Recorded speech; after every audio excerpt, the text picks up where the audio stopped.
Hey everyone, this is acyuta-bhava from Nightlight Astrology. Happy Monday, everybody. Today we are going to start in on the first of a few talks on Jupiter's upcoming conjunction with Saturn.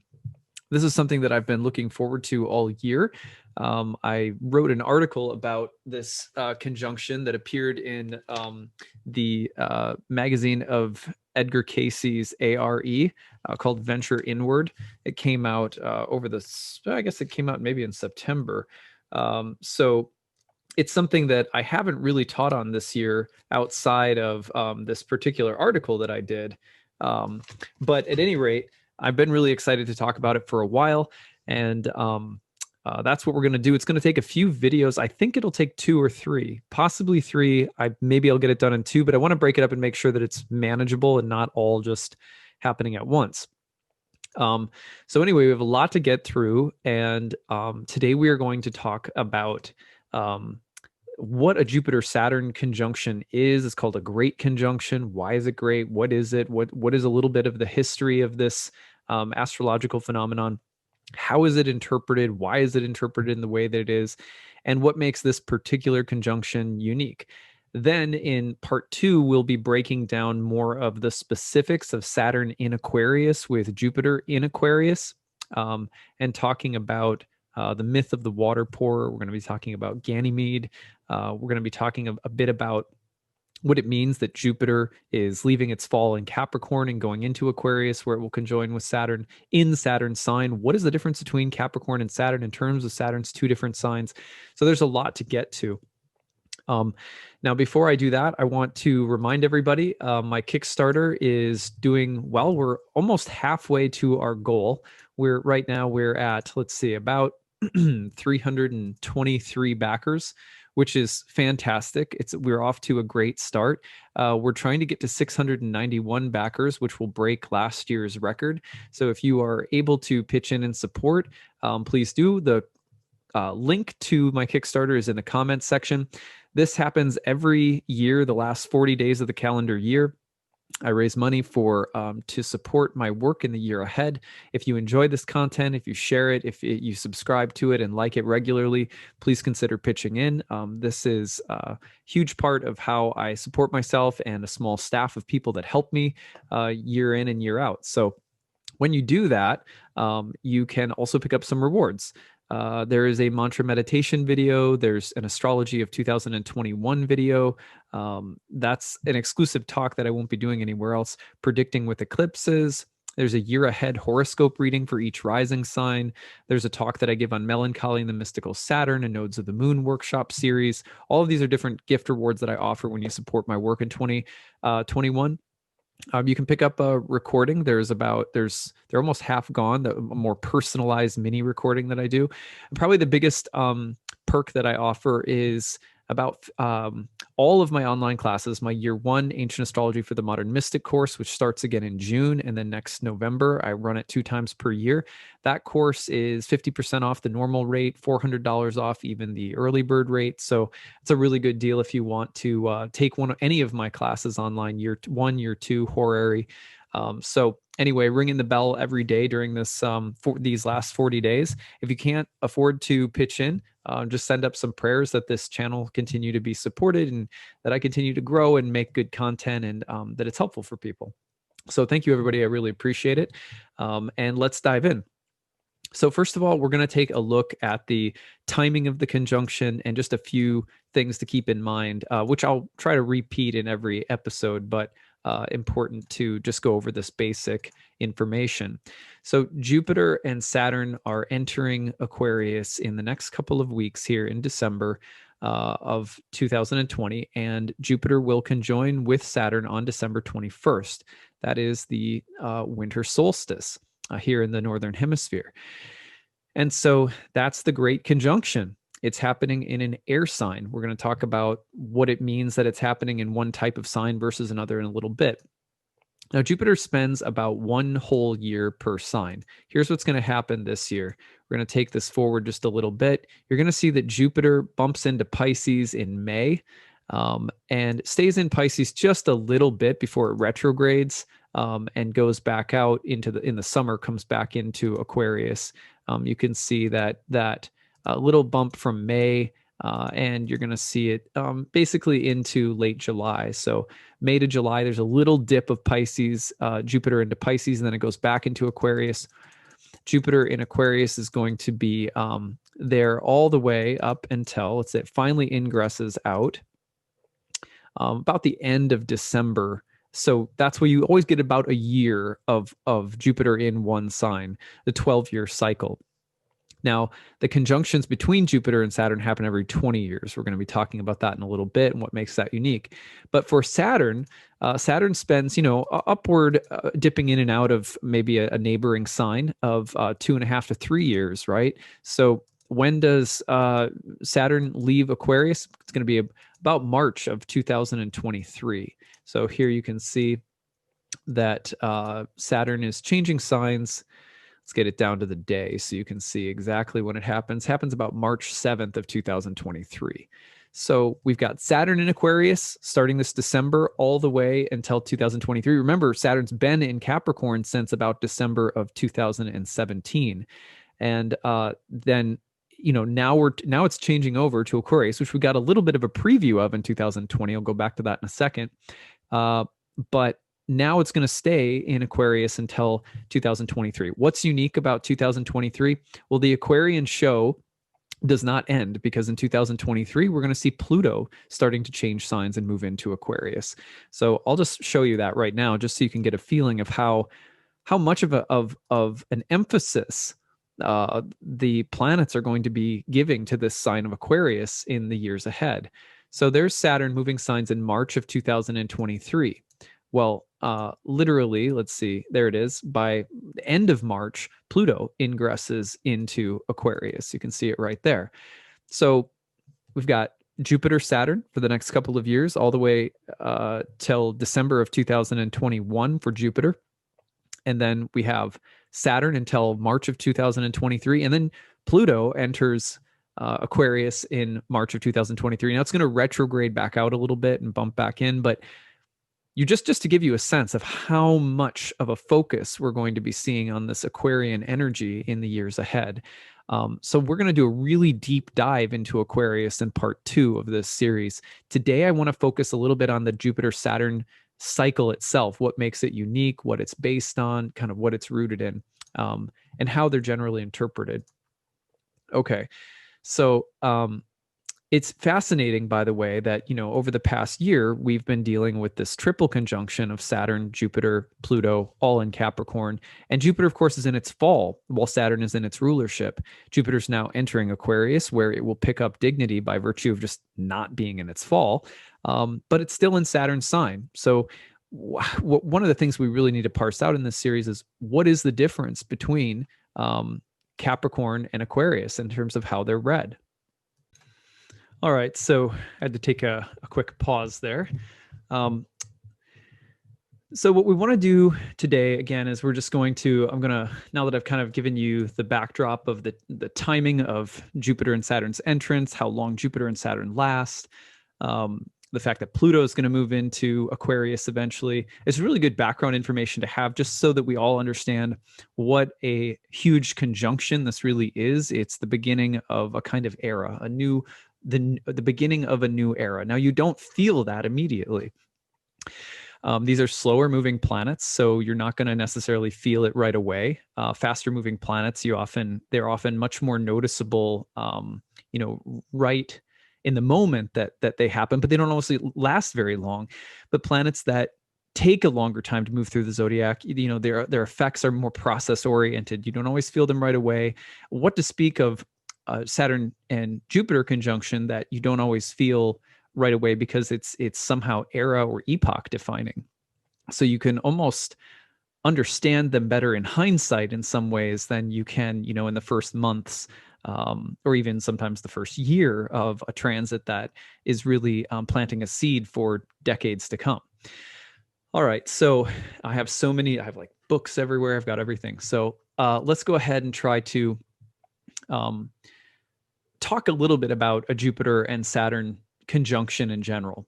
Now, Jupiter-Saturn conjunctions only happen, they're not like the rarest thing in the world. They do happen every 19.6 rounded to like 20 years. So it's not that it's like, it's not the rarest configuration in the world, but it is rare. I mean, a transit that happens once only every 20 years, that's about as rare as eclipses coming back into the exact same signs and the same positions of the nodes being in the same positions that they were at birth, which happens every, like, 18 years or so. So it is a significant event. There's fewer, like maybe a Saturn return at 28 to 30 years. A Uranus opposition, which about 40 to 44 years old, we get it right in there. But it is one of those transits, in terms of mundane astrology, when you're looking at major events happening in the collective and the shifts in the zeitgeist, the historical shifts. Jupiter-Saturn conjunctions have been used for literally thousands of years to determine the changing of the age, the changing of the times. Now, more significantly than just their conjunctions, it's when the conjunctions move through signs of the same element over the course of, say, about 200 years or so. And then after that period of time is done, they will move into signs of a new element. So we've had Jupiter and Saturn, in Earth signs for a very long time. And what's happening right now is we're about to see Jupiter and Saturn. They're moving into the air signs. And this actually began in the early 1980s, very end of 1980, very beginning of 1981. You start to see Jupiter and Saturn coming together in Libra. That comes back during the summer of 1981 when I was born. They were conjoined. So I was born under a Jupiter-Saturn conjunction, which is interesting. We'll talk more about what it means in a birth chart if you have that in another talk in this series. But so what makes this unique right now is not just that it's Jupiter-Saturn, which in and of itself is sort of rare, but it's also that it's a Jupiter-Saturn conjunction happening in Aquarius, which signals, as it did in the early 80s, the beginning of a very long stretch of time, sort of 200 years plus, of Jupiter-Saturn in the air sign. So it's like a new airy era that we're entering into. What does that mean?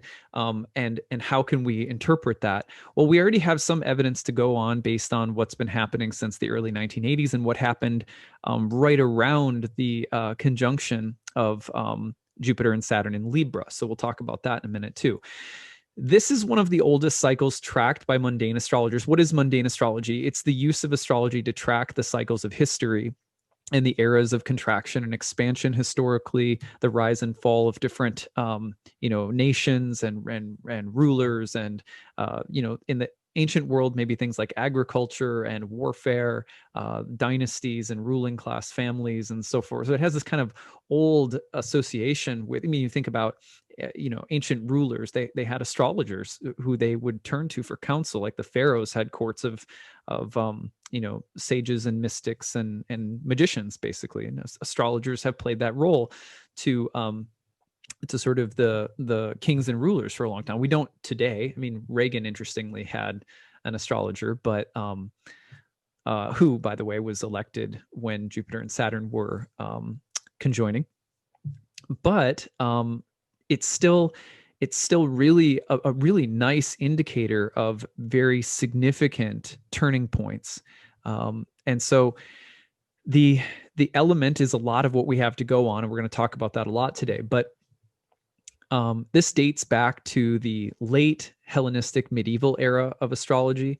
And I'm going to pull up a few different things now just to kind of talk about this. So according to Zoroastrian's world history, this is a quote from Nicholas Campion, a historian of astrology.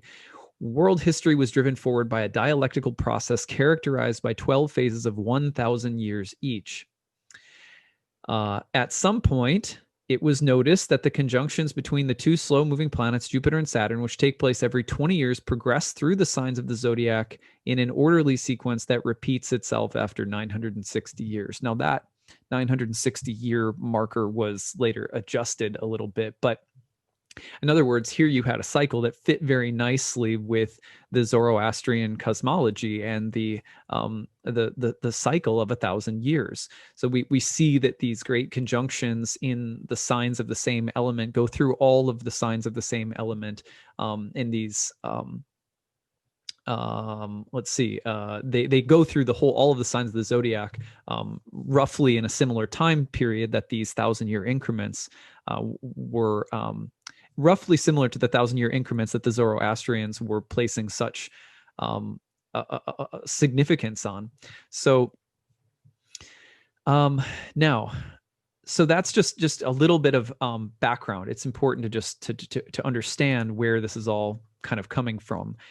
Now, people sometimes will get confused by the idea, lately especially, people would get confused of the idea of astrological ages. And this, in this conjunction between Jupiter and Saturn, I've had more people ask me, is this like the beginning of the age? Is this the dawning of the age of Aquarius? You know, all of that. So I want to address that really quickly. No, this is not the dawning of the age of Aquarius. There is another really good book by Nicholas Campion that I'm going to recommend you all read. And it is from his book, Astrology and Popular Religion in the Modern West. And there is a chapter in that book called The Shock of the New, the Age of Aquarius. And what he talks about in this, I'm just going to read a quote from it. It'll be easier. The origin of the belief that the age of Aquarius is imminent is relatively modern and can be traced to three separate but interlinked strands in 18th century European thought. The first was the attempt central to Enlightenment ideology to establish a common origin to religion. The means by which this was to be accomplished was the study of comparative religion, the deliberate aim being to diminish Christianity's claimed unique status. The second was the theory that the shared origin of all religion lies in worship of the celestial bodies, especially the sun, which became a model of all male deities and mythical heroes. The third was the use of the apparent shift of the stars caused by the precession of the equinoxes as a means of dating the history of the Indian sacred texts, the Vedas. The theory that religion and astronomy shared common origins was developed in the revolutionary atmosphere of the 1790s France. Anyway, he goes on to explain essentially that this view, which becomes adopted by theosophists and sort of the early modern occultists, it's adopted and taken on and then imported into astrology. And so the point is, he closes the article by saying this, and this is an important concluding remark. There are two crucial features of Aquarian age historiography. First, its crisis-laden language, sometimes fearful but generally hopeful, stands exactly in the lineage of astrological apocalyptic literature, which can be traced back to the ancient Near East, especially to the Old Testament. Second, all the documentary evidence indicates that the use of the shift of the constellations as a technical basis for such prophecies appears to be a product of late 18th century atheism, filtered through theosophy, and then adopted by astrologers. We are therefore dealing with a clear example of an invented tradition, but one which has deep roots in the Western mentality.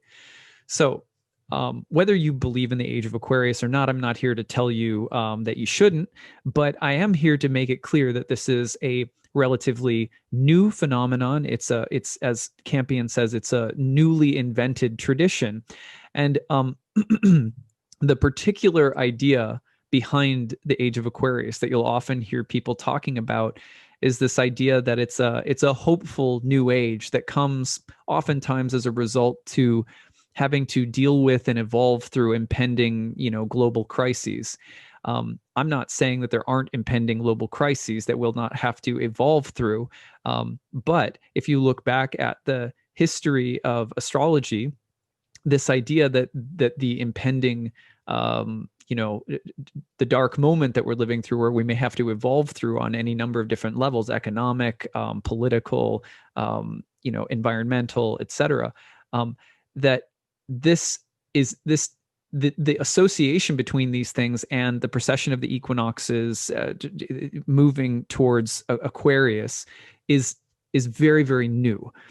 In ancient astrology, while ancient astrologers, as Campion mentions in this article, ancient astrologers had a belief in the cycling of ages, very, very similar between the East and the West, in fact, often laid out in 4 different ages. But the idea was that time was cyclical and always moving through periods of, you could say, almost like expansion and contraction, light and dark. Just like the Zoroastrians believed that there were these long, long cycles of the interplay between good and evil. It doesn't have to be so literal as good and evil, but there's a long history in astrological thought of there being dark ages followed by light ages followed by dark ages, and that these cycles themselves are without beginning or end. So I'm certainly not against the idea of cycling through ages, but I think it's important that people understand that the measurement of these ages has varied tremendously between different traditions over time. And this idea that it has something to do with the end of the age of Pisces and the beginning of the age of Aquarius now is very, very new modern idea. That doesn't mean it's wrong. It's just to kind of give you a sense of, where it comes from. All right. So some astrologers have also, I think it was Kepler, I might be mistaken, but I think it was Kepler, astrologer slash astronomer, who believed that the Star of Bethlehem may have been the like code word for a Jupiter-Saturn conjunction, that Jupiter-Saturn conjunction in 7 BCE may have been the star that led the Magi to the birth of Jesus. That's an interesting thing that you'll hear some people talk about. I'll never forget. I think it was Adam Sommer. I don't know if you guys know Adam Sommer, but I've been on his podcast a few times, and he's come and taught for me a few times too. And he did a show one time on the star of the Magi and the Jupiter-Saturn conjunction and things like that. I think he would be someone that you could probably go into his archives and find some good shows that delve into the history of that idea. But I believe that idea, maybe it originated with Kepler. If someone find that information, that would be really useful, but I can't remember where that came about. But that you'll hear that some people say that as well. I have no idea, just interesting information. Now, the interesting thing about Jupiter and Saturn conjoining in Aquarius, like I said, is that they're only recently shifting into air signs. It really began in 1981. And then in 2000, we had still a little bit of Earth left over. And in their conjunction in, what was it, Taurus, I think it was. I'll check that in a second. But yeah, then you now you have Aquarius, which is again an air sign. So we're starting to like set into the air signs. I believe there will be no further conjunctions of Earth now that we're like establishing these conjunctions there. Let's go. I'm just going to go backward in time to 2000 and see. I believe it was Taurus, but I just want to make sure that I'm not forgetting something. Yeah, it was. It was Taurus. It was late Taurus. So this was in like the spring of 2000 thereabouts. Okay. Now we're finally in air signs. So what does that mean, or how should we think about that? Well, one thing that air is associated with is obviously technology. And a lot of astrologers right now, I mean, I'm certainly not the only one who is pointing out some of the connections that are probably going to happen between this sort of airy conjunction in Aquarius and the future conjunctions during this new sort of airy age of the Jupiter-Saturn cycle and technology. I think that there's a lot to say about this, and I'm certainly not like an expert on the topic of technocracy, but I think that's something in general to be concerned about and excited about for different reasons. For example, if you go back to 1981, what was happening in 1981 that gives you this feeling of airiness? There's just a few little examples. And if you guys have others that you think are really relevant, please leave it in the comment section. I'd love to see what other connections you guys are making. The advent of the IBM PC, right? So here's IBM making the personal computer, right? And also, you had MTV launching. This was just after I was born, and Prince Charles and Lady Diana were married. These are really iconic moments in Western history, because obviously MTV is a nonstop 24-hour music video TV channel. But one of the things, of course, that's interesting about MTV is that MTV is remember, this is in Libra, which is Venus's sign.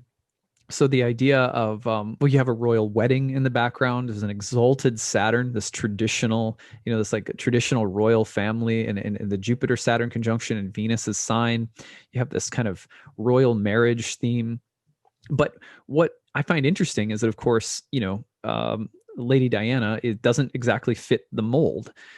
And that's something that we're going to come back to when we get into part 2 of this, which is Saturn's role in the air signs and how powerful Saturn is in the air signs. I'll come back to that in a minute. And what that means about insiders versus outsiders, which repeats when Saturn was last in Aquarius, which repeated this last year when Saturn dipped into Aquarius for a little bit. So insiders versus outsiders, that's a big conversation for Saturn. Always, but Saturn in the air signs is so social in nature that the theme of insiders versus outsiders is going to be something that everybody becomes very socially aware of. You have things like the AIDS epidemic in the early 80s, and also connected to Saturn's entrance into Aquarius in the 90s. You have the Rodney King beatings, and then the riots that ensued when Saturn was in Aquarius. We have the George Floyd murder here, as Saturn just dipped into Aquarius, and the huge amount of social demonstrations that followed all around the world after that.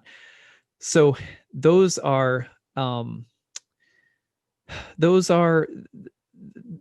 signs of those are the classic Saturn types of situations where you have things that are dichotomies. Saturn is the ruler of oppositions, oppositional tensions between things. One of the classic ones being outsiders versus insiders, the status quo versus the original eccentric, avant-garde.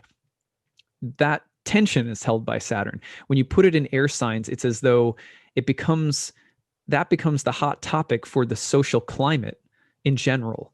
And so that's a big thing that we're going to, again, we'll be talking about that a lot more in part 2, but just notice that that's there with Lady Diana and the royal marriage, and she's sort of an outsider, marries an insider. MTV launches, which also is this really, I don't know how you would summarize what MTV has done, but it's gone right. I mean, for me, as a kid, obviously being born in the MTV generation, it goes hand in hand with like AOL Instant Messenger and MTV. There's a way that MTV starts to change the social dynamic that we experience in major ways, and also tends to, in some ways, it exacerbates the feeling of insiders versus outsiders based on how popular you are, how famous you are, if you're a star, what you wear, how much you earn. Like, the celebrity culture grows a lot more intense, highlighting the difference between insiders and outsiders, and also gives an opportunity for outsiders to become famous by virtue of celebrating all different kinds of music, that a lot of which are, like, you think about things like, how popular does Marilyn Manson ever become without MTV? Or you know what I mean? Or what was the name of the band? I remember White Zombie. You know what I mean? Like all sorts of crazy, and punk, and so many different things that MTV ends up empowering a lot of people, a lot of different musical artists and groups and different kinds of artistic talent that might be considered to be outsiders, but it also then makes them insiders and then keeps defining the status quo. So it's a really, like, MTV to me, I've thought about this, and I've talked about this in many of my classes before, but it's hard to summarize. MTV is so Saturnine in a way, and people never think about MTV as Saturnine, but it's because it's constantly straddling the tension between insider and outsider, what's popular, what's in, and what's out, empowering people who are outsiders to become the next insider. So it's like that.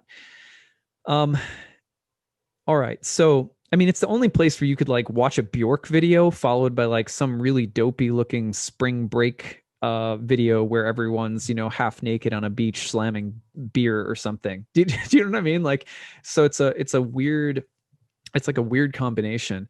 Anyway, I've always found it really Saturnine. So that that conjunction though, where am I? Let's see. You know, another thing that I think is really interesting, this is just, you can look at some of the music that was being released around the time of that conjunction in 1981 and find some of the things that are also going to be really important that almost tell the story of what a great conjunction in an air sign and what this new era of airiness is going to look like. Police, one of my favorite bands, released their album Ghost in the Machine, which included a bunch of really good songs. But one of them was, of course, We Are Spirits in the Material World. Obviously, you're starting to see art and culture address the gap, the potential for dissociation between technology and the human spirit, or between the material body and the indwelling spirit soul. Because here you have, again, you have rockers like the Beatles did, basically addressing the reality of materialism and consumerism and trying to focus on something that's transcendental, like the fact that you're a spirit soul. But they're also doing so, while decked out in designer clothing and walking on red carpets and things like that. So it's a really interesting combination. Excuse me. So I just thought that Ghost in the Machine is a really interesting. It's like a little. It's a well timed. It's almost like a collective Freudian slip. You know what I mean? Like if you want to know, like what the era is going to be about, look at some of the things that are coming out right around the time that they can join. Ghost in the Machine is also speaking to the potential dark side of air, which is going to be dissociation. Yes, there's a lot of technology. There's emphasis on things like the internet and computers and sort of this a globalization of what's popular, what's in versus what's out, what's desirable, materially speaking, and so forth. But it also dissociates us. We're all closer together than we've ever been technologically, but more distant than we've ever been in some ways physically, or on the level of our actual spirit souls. We're distant, though information and melding and meeting of the minds is at an all-time high. So an airy epoch is in some ways going to be defined by the rise of technology at the cost of spirit, or that we forget that there's a living entity. As Krishna says at the end of the Bhagavad Gita, I live in everyone's heart, and I'm directing the wanderings of all living beings who are seated in the body as if it's a machine made of material energy. So, and that Police song that comes out right around that time is really capturing the spirit of what the dark side of air could be. For example, if you want to think about the dangers of air, and again, I'm no expert on this kind of stuff, but air is also it gives us things like the internet, but then there's also questions about how to contain things that are airy. Air is naturally tends to escape. So let's pause for a second. I'm kind of going all over the place. Sorry. Let's talk a little bit about what is air. This is one of my favorite books. It came out just this past year. I just got it, and it's quickly become a favorite. It's called The Classical Seven Planets, Source, Text, and Meaning by Charles Obert. And it's a really nice book that captures a lot about the classical meanings of the planets. And I like it because it very nicely synthesizes a lot of source text material on the seven planets so that you don't have to jump from one source text to another, which if you're like me and you've got, 20 or 30 ancient, source text sitting around, it's like, this is a really handy reference book. So here is what he says about air, the element of air, which I thought was a really nice summary. Combines some of the activity of fire with the connectivity of water. So what does that mean? Well, first of all, air is a masculine element in astrology. You could say yang, which means that it's active. If you think about someone who's really social, who likes to talk a lot, who has a lot of ideas, who is kind of like a busy coffee shop. It has this activity to it. Now, it combines the activity of fire, which is like the most yang of the yang, with the connectivity of water. Water tends to be something that joins and adheres and brings things together and melds things, mixes things together. So if you're a really sensitive person, you walk into a room and you tend to feel what other people are feeling, and you don't even recognize that they aren't your own feelings. That can be a sign of someone who has a lot of water in their chart. Well, air can be the same thing, but in a sense, it's a little bit more like you're thinking what other people are thinking and you don't realize it, or there's a way in which information and ideas are very fluid and flowing around like water. Air is, invisible water in the sky. That you've heard that before. It's a nice description. So air flows, but outward rather than downward. Water tends to go downward towards a common base. Likes to seek out, water signs often like to seek out commonality, security, something that feels safe. But air is always moving around, and it has a tendency to escape out of containers. It doesn't, it's not something you can hold or capture very easily. And it kind of it blows, it can go all different directions as well. It's associated with, as he says here, associated with intellect, communication, exchange of ideas. Air being warm and active is considered diurnal. That would be like masculine. Air is social and mental element. So while the social and the mental increase, the feeling of not being able to contain things will also increase. And the reason that this is really dangerous when it comes to the air signs is because look at how much power Saturn has in the air signs.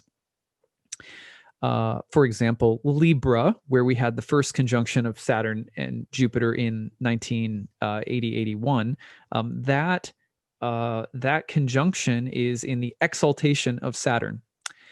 Air as an element, all of the air signs are called the daytime triplicity of Saturn. If you don't know triplicity rulerships, don't worry about it. But air signs, Saturn rules the air signs in daytime charts. Libra is the exaltation of Saturn. Aquarius is the domicile of Saturn.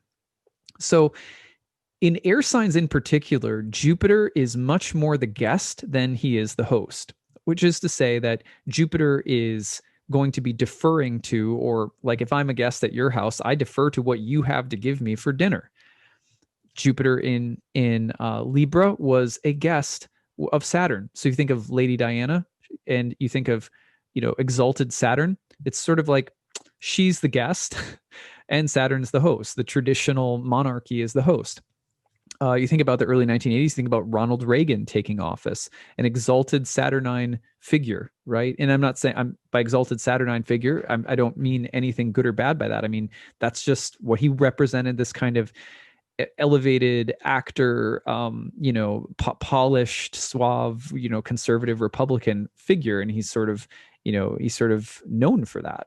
And that was an era of sort of conservative empowerment, all things, considered.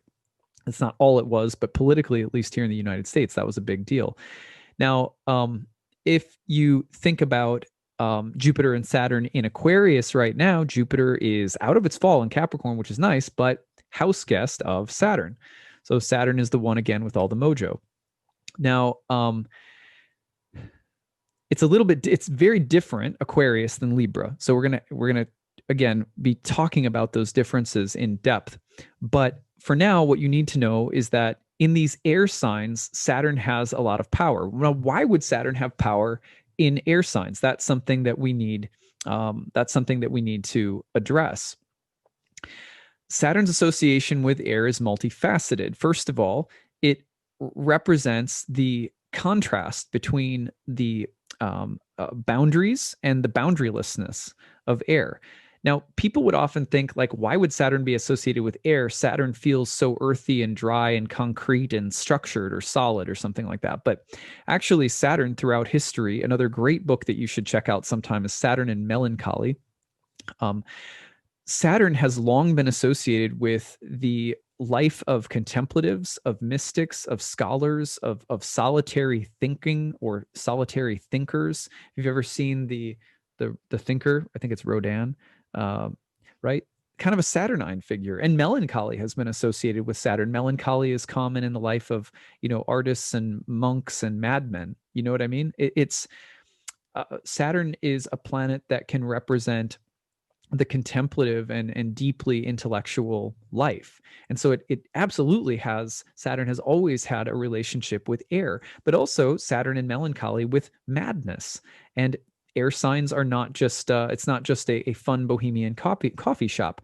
Air signs can also the air signs can tell stories about mental disturbances, you know, mental breakdowns, mental health, all things that air signs can sometimes bring up.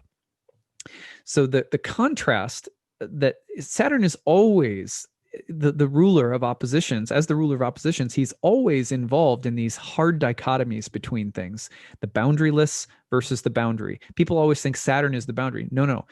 Saturn is like the demarcation between things, right? So you could say in that sense that Saturn is a boundary marker, but it's not the same thing as saying that Saturn is structure.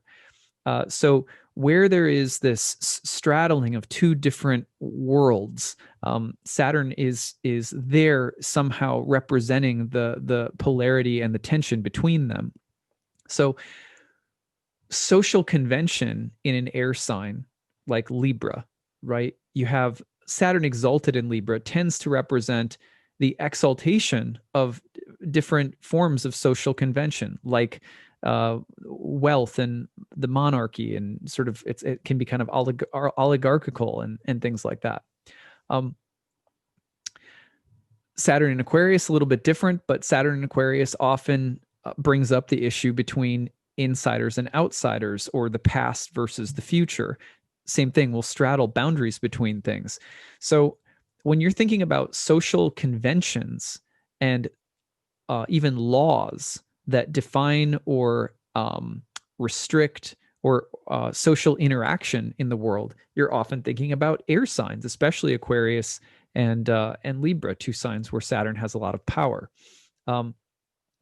So insiders and outsiders socially, and laws that define or restrict the interaction of privileged groups versus groups that are underprivileged or experiencing some injustice or marginalization. You have questions about innovation versus dogma, socially or culturally speaking. Madness and almost like eclectic or eclectic thinking, or madness or inventiveness versus conventionality, dissociation versus being somehow socially embodied in something that everyone can agree to. These are all airy Saturnine issues. Spirit versus technology, like the Police song, the Ghost in the Machine album.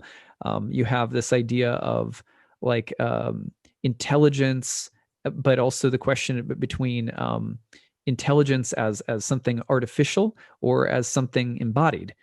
Is it just rational and mental, or is it somehow deeply embodied wisdom? Though the distinction or the tension between the two are represented by Saturn's relationship with air. Also, you think about as Arjuna says, or as Krishna says in the Bhagavad Gita, the mind can be the best of friends or the worst of enemies. Saturn is associated with clear, rational, careful thinking, disciplined academic life, and things like that, careful scholarship. But it's also associated with people who get, really depressed and potentially, can kind of lose their marbles. So this is all of these things are different. You're going to see some of these tensions more present in, say, Libra versus Aquarius, which are the two air signs that have the most to do with Saturn, and the two that we've experienced thus far in the opening of this new trigon of great conjunctions in air signs. But yeah, now the reason that I think that this is troubling is because since 1981, we've seen this complete explosion of, technology and Silicon Valley and things like that. The Saturn and Aquarius in the 90s syncs up with some of that as well. But, to me, what's the potential that what we're looking at right now is also we're at an interesting boundary marker between technology as something that's helpful, and technology becoming a new false idol. And along with technology becoming a false idol is the loss of something very embodied. That's in some ways, the detriment of losing earthiness. The shadow of earthiness that we've had can be exploitation of the earth, or almost like a materialism. But so the benefit of air can be technology that takes us to a new level of sustainability. But the dark side of the airy quality can be technocracy, where it's like plutocracy. It's basically the ruling class becomes the technological elite. And I do fear, even though I'm not paranoid, I do fear that we're heading down a path where we have to really worry. If you're an astrologer, if you it's in other words, what I'll just be less specific and just say that the potential for regulations, rules, and almost like the potential, we're already seeing it a bit, right? Where the question of whether or not we can trust different sources of information, or whether freedom of speech or information is really free or not, or whether in other words, the technology can quickly turn into forms of control, forms of mind control, forms of social control. And that's a real thing with Pluto approaching Aquarius as well. The idea that, hey, let's just put a chip in your arm, and you just, like, we're getting closer to that kind of stuff. And it, as I know, sometimes it seems really benign, but other times it's like, no, it's like really scary to think about how technology as a surveillance, ways of getting more and more controlled with information, and the social experiment of planet Earth can become both much more technologically sophisticated, but also the more sophisticated it becomes, the harder it is for people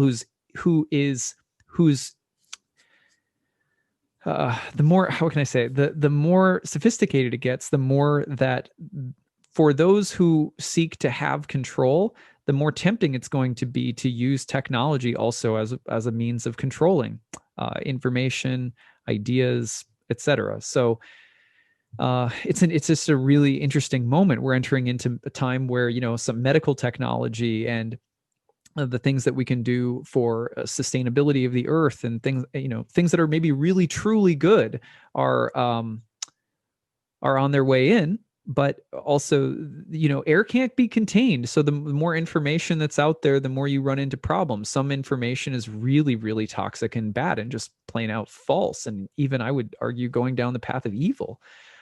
But you also have to be really careful, because it's like you're unleashing these currents of air everywhere. They're very hard to contain, and yet we have to be careful not to get tempted into, because air is hard to contain, then you try to control air. It's like, in relationship astrology. If I see someone coming in, they're like, yeah, my spouse is like really like all over the place, and I'm trying to like do all these things to control them, and they have their spouse has a bunch of planets in air. I'm like, don't try. That doesn't work well. In the end, if you try to contain air too much, it almost always backfires. And it's weird, because you would think of air as relatively harmless. You wouldn't think of air as like the kind of sign that starts a war, right?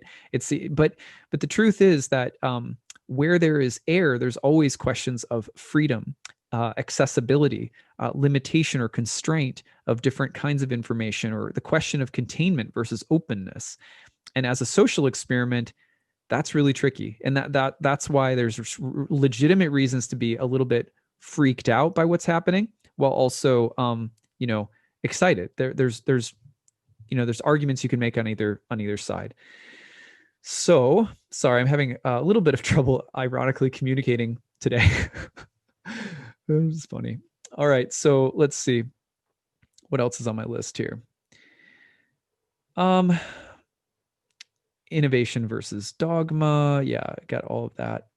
Yeah, I think that's pretty good for today. Just giving you a feeling of what we're getting into. We're getting into this this airy new moment in history. It kind of got started in the early 80s. This conjunction, points towards the continuation of that, but it's also significant because now it's like they're really in the air signs. You're not going to see it dip back into Earth. And we haven't had, I mean, if you look back, it was like the late high Middle Ages that we had the last entrance of planets into air signs. I haven't done a lot of research about the high Middle Ages, but I'd be curious to know what new forms of technology and how that moment in history was becoming airier. So if anyone wants to comment on the high Middle Ages, I traced one conjunction back. It appeared to have been maybe the opening conjunction of the air trigon in 1186. I just used my software pretty quickly though, so it wasn't like a deep dive or anything. Now, actually, one last thing that we'll do today is, one of the things that makes these conjunctions so significant and why have they been tracked as they have? Well, one reason is that Jupiter is the planet of springtime and of growth and of newness. Saturn, of course, represents winter and oldness and decay. Of course, Saturn is the old god that Jupiter, the young new god, replaces.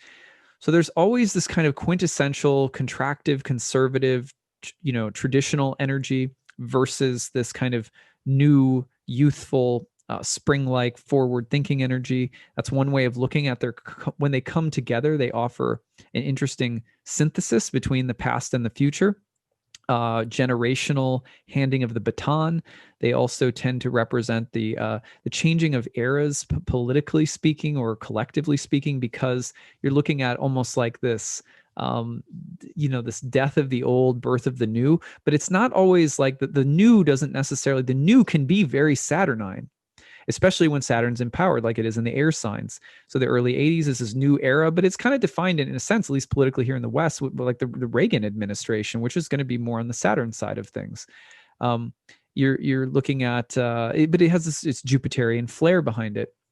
Even if you look at 2000, if you think about the way that what was happening in 2000, well, we had the environmentalist Al Gore, who sort of loses the election in very close contested manner, and then right afterward we're into the 9/11 era, right? And it's just like, think of how dramatically everything changed right within a year of that last great conjunction of Jupiter and Saturn. So we're hitting one again. It's not going to be something that happens overnight. We're going to see this play out over the course of the next few years, and arguably longer, because this Jupiter Saturn conjunction is followed by Pluto heading into Aquarius in 2023. But what we're going to do in the next episode is we're going to discuss Saturn and how Saturn is unique in the sign of Aquarius. We're going to talk about the myth of Ganymede, the water pourer. We're going to talk about what to expect with Jupiter co-present with Saturn in Aquarius, as well as the recent history of Saturn in Aquarius in the 90s. And then we might end up stretching it beyond that. We're going to try as we go to talk about what to look for in your birth chart. Some of that I did in this month's, in the horoscopes for December. So you can look back at that as well. But we will also talk about how to look for this personally in your birth chart. And that might be part 3. Maybe we'll fit it into part 2. It just depends. So I'm really excited for all of this. It's one of the, and again, it's been, a year of like back to back major astrological transits. So it's another big one to look forward to together. I'd love to hear what you guys are thinking about this. What information or other ideas or opinions have you guys heard about this so far? Please share in the comments section. Don't forget, I have just 32 days left in my Kickstarter. We're at 323 backers as of my recording of this today. We're trying to get to 691, so we're getting close to halfway there. Anything you can pitch in to do to support my work, if you enjoy it, is really appreciated. You can pick out rewards, including over 50% off to all of my online programs in 2021, and a lot of other cool stuff too. All right, that's what I've got for today. We'll see you again tomorrow for more. Take it easy, everyone. Bye.